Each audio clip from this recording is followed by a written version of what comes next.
What else are the problems in terms of, getting meters and supplying them to your customers?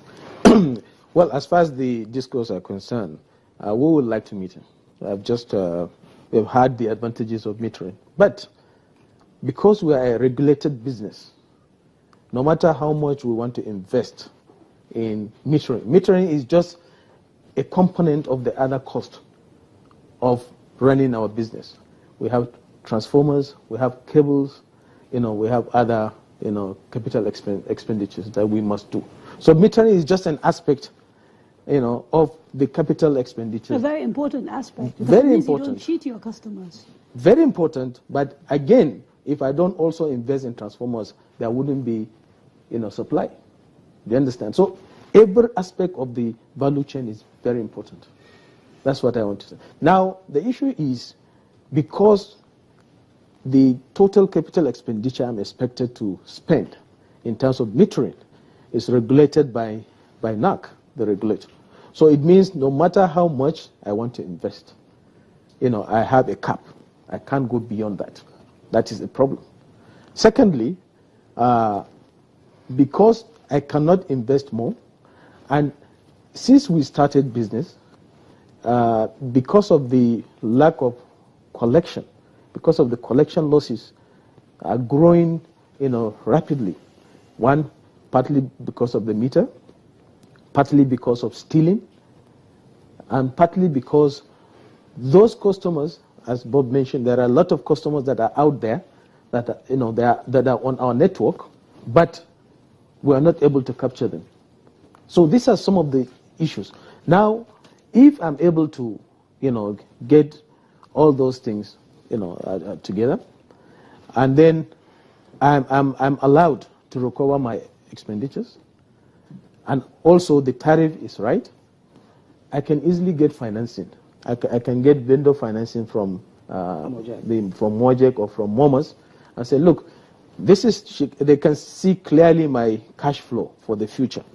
Okay, let me try and bring Mr. Dickerman in there. Even so, let's accept at face value that all of these things that have been mentioned are real problems, they're real challenges.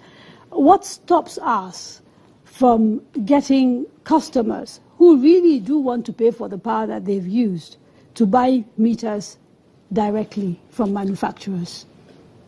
Well, the only thing that is preventing them is the current regulations, but there has been a program up until recently called CAPME, where customers who were not willing to wait for the distribution company's metering program were allowed to finance the purchase of meters and front to the distribution company. The distribution company has to pay them back with interest, with 12% interest, to get that back.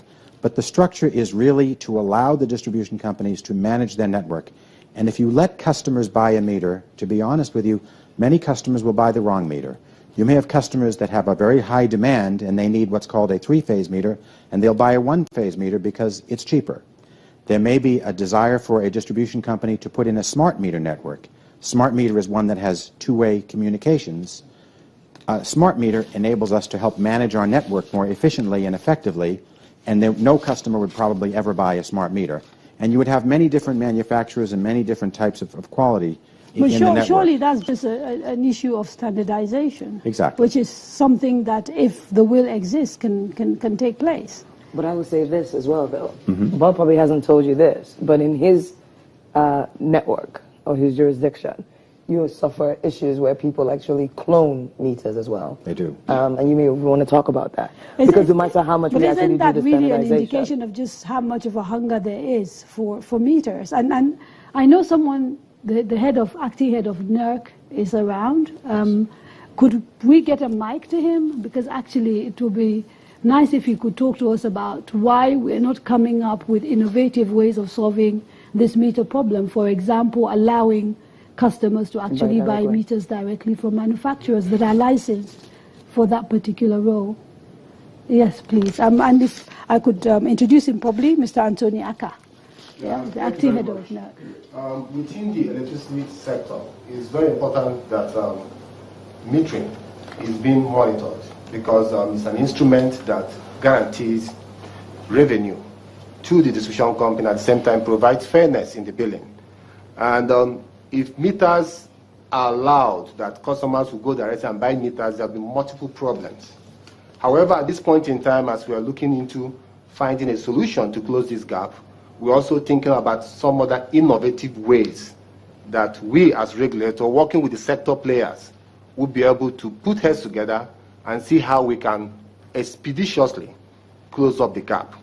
So at this point in time, what we've done so far is to ensure that we work with distribution companies, go after them, and ensure that they meet up their metering obligations that they signed with the federal government and also they undertook with the regulator. I had the privilege of welcoming two people to the panel to replace the earlier CEOs of the two discos that we had. And it is my pleasure to introduce to the panel Mr. Ernest Umpuaya, the MD for Abuja Disco. Sir, thank you for joining us for this conversation. Thank you. Yes, and of course, also Mr. John Donaki. Did I pronounce your name correctly? The MD of Ibadan Disco. Thank you. Now, before the break, we were discussing the issue of metering and why meters were not that easy to come by. There was mention of the fact that there was a program that initially allowed customers to actually buy meters and then recoup their money from the discos, but that was stopped. What was the problem? Why was that program truncated? Well, thank you first of all for allowing us to be and answer these great questions. Fundamentally, the CAPNI program has just recently been halted. I know, talking for myself on Ibadan Disco, it was a highly successful program, which allowed us to really scale up our metering program with our customers, and we were highly successful in ensuring that program was implemented. It did come with teething problems, particularly around making sure that it was done within a certain time period, which was 45 days, making sure that you got the right meters in the right place, and so we were implementing about 5,000 a month, so it was really successful. But the regulator and the relative government agencies decided to stop that. Did they explain why? Well, fundamentally, it's about the fact that they wanting to get the discos to take full accountability for our shortfalls, which is the metering, which is an issue and has been an issue. And you will have found that the discos have ramped up dramatically their focus on on metering, on the metering communication, and our commitment going forward as we have a look at it. So, for example, if you have a look at 2015, we weren't successful in our metering programs, if we had to be totally honest. However, this year, 2016, we've ramped up dramatically, and a huge focus has been on actually overcoming those shortfalls. So I know for a fact, if you have a look at the communication and commitments by all discos, we've really ramped up dramatically, and I think the number is over 800,000 has been committed to in 2016. Now, there's a level of distrust currently between consumers and distribution companies because, like I said, power itself is not stable. You don't get it all the time, and yet people are paying bills, and sometimes they're paying bills that they don't really understand. So I'd like to bring the MD of the Abuja Disco and ask you, in your view, this program, the CAPNI program that was stopped, was that the right thing to do, given the fact that I'm assuming you would want to make your customers happy by giving them meters, because you keep saying you want to give them meters? Thank you very much. Just like what my colleagues have said, the CAPNI program was a successful program because it was an interim measure to try and bridge the gap, and also it provided an opportunity for the customers who wanted a meter like yesterday and they cannot wait for mass rollout of meters. But of course, that's not to say it didn't have challenges.